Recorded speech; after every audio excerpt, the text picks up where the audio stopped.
Imagine you wake up tomorrow morning with the ability to float in midair. No wings, no airplane ticket. You rise effortlessly into the sky and decide to try something bold, reckless, but scientifically interesting. You grab onto a 500 kilovolts transmission line. That's 500. 0 volts. More than 2.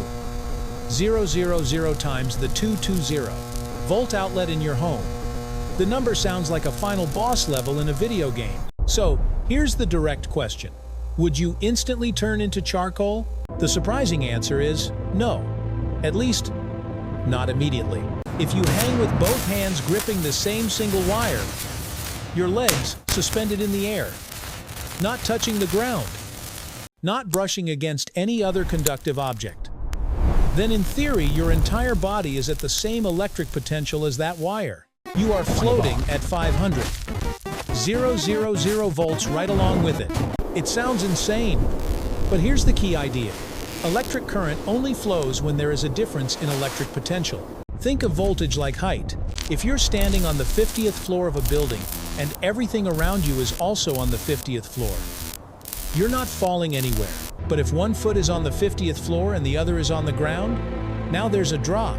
Electric current works the same way. It's like water. Water flows only when there's a slope. No slope. No movement. If both of your hands grip the same wire, there is almost no significant voltage difference between them. No energy slope. No current flowing across your chest. Feeling confident now? Slow down. Your body is not compact like a bird's foot. You weigh maybe 50 to 70 kilograms over one. 500 times heavier than a 30. Gram sparrow, about 60% of your body weight is water. If you weigh 60 kilograms, that's roughly 36 kilograms of water inside you. Add dissolved salts, and you have a conductive electrolyte solution running through your tissues. You are, in many ways, a walking container of conductive fluid. Even so, you remain safe only as long as you do not form a closed circuit.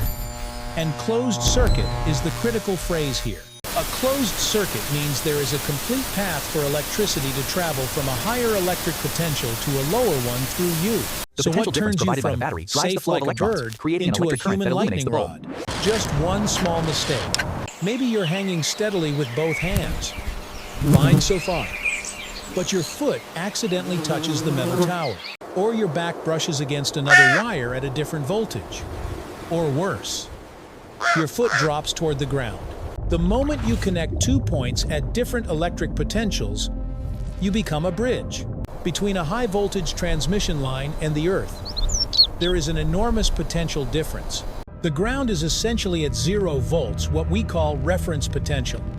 The wire may be hundreds of thousands of volts above that. If you connect those two levels with your body, electricity will choose you as its highway. Ohm's law states that current equals voltage divided by resistance. When the switch is higher the closed, the voltage, circuit is complete. This the allows the greater electrical the current to current, flow from the power assuming source through resistance the load, stays the illuminating the same. bulb. With 500, 0 volts. Even a body resistance of a few thousand ohms can produce a lethal current. To put that into perspective, just tree dive milliamperes null. 0.3 amperes less than the current running through a small light bulb can trigger ventricular fibrillation in the human heart. 30 milliamps sounds tiny. For your heart, it's a knockout punch. An electric current travels close to the speed of light, around 300. 0.000 kilometers per second. From your hands to your feet takes only a fraction of a second. Your body doesn't react in the usual sense. The damage happens almost instantly. Birds have another advantage. The distance between their feet is extremely small. On the same wire, the voltage Current difference equals across voltage just a few divided by centimeters resistance. is nearly 0. The electric potential at one point and another point 5 centimeters away is almost identical. Your body, however, spans more than a meter. If you accidentally contact 2 points farther apart on an electrical system, the chance of a measurable voltage difference increases. There's also balance. Birds perch with curved claws that grip tightly around a single wire. Their feet stay close together. Their bodies are aligned with precision. You, on the other hand, would hang with arms apart, body swaying, center of gravity unstable. One small slip could shift your hand to another conductor. In reality, power line technicians who work on high-voltage transmission lines must be completely isolated from the ground and other conductive objects. They wear specialized protective suits. Sometimes they approach lines by helicopter. Their entire body is carefully brought to the same electric potential as the wire before contact is made. It sounds like science fiction, but it's a practical application of the exact principle you've just learned. So yes, in theory, if you touched only one wire and were perfectly isolated from everything else, you might not be electrocuted. But the real world is not a laboratory. A gust of wind, a momentary slip, a second contact point appearing in an instant. That's all it takes to complete the circuit. Birds don't understand voltage. They don't know Ohm's law. They simply perch on a single wire and avoid touching anything else. Their safety isn't magic. It's physics. So if you ever look up and wonder, why can birds do that but I can't? The answer is, you could, under conditions so perfectly controlled that they're nearly impossible outside a carefully engineered setup.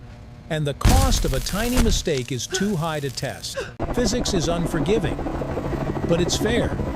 No voltage difference. No current. Create a closed circuit, and current appears. That's it. The next time you see birds lined up on a wire, you won't see a miracle. You'll see a live demonstration of electrical principles playing out against the sky. And perhaps instead of trying to imitate them, we're better off staying curious about the familiar phenomena around us. The ordinary scenes quietly governed by simple but incredibly powerful laws of nature.